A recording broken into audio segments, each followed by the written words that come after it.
شروع اللہ کے نام سے جو بڑا مہربان نہایت رحم والا ہے۔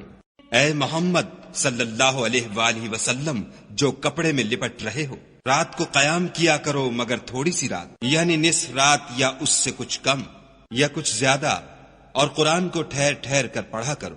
ہم ان قریب تم پر ایک بھاری فرمان نازل کریں گے۔ کچھ شک نہیں کہ رات کا اٹھنا نفس بہیمی کو سخت پامال کرتا ہے، اور اس وقت ذکر بھی خوب درست ہوتا ہے۔ دن کے وقت تو تمہیں اور بہت سے شغل ہوتے ہیں، تو اپنے پروردگار کے نام کا ذکر کرو اور ہر طرف سے بے تعلق ہو کر اسی کی طرف متوجہ ہو جاؤ۔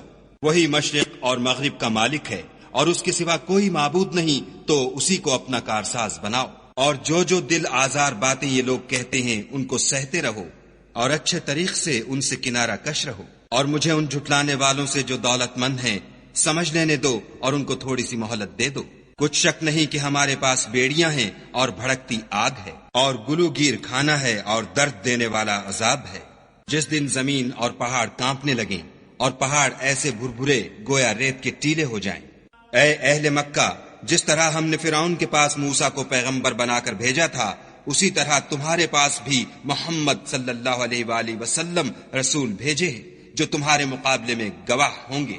سو فرعون نے ہمارے پیغمبر کا کہا نہ مانا، تو ہم نے اس کو بڑے وبال میں پکڑ لیا۔ اگر تم بھی ان پیغمبر کو نہ مانو گے تو اس دن سے کیوں کر بچو گے جو بچوں کو بوڑھا کر دے گا، اور جس سے آسمان پھٹ جائے گا یہ اس کا وعدہ پورا ہو کر رہے گا۔ یہ قرآن تو نصیحت ہے، سو جو چاہے اپنے پروردگار تک پہنچنے کا راستہ اختیار کر لے۔ تمہارا پروردگار خوب جانتا ہے کہ تم اور تمہارے ساتھ کے لوگ کبھی 2/3 رات کے قریب اور کبھی آدھی رات اور کبھی تہائی رات قیام کیا کرتے ہو، اور خدا تو رات اور دن کا اندازہ رکھتا ہے۔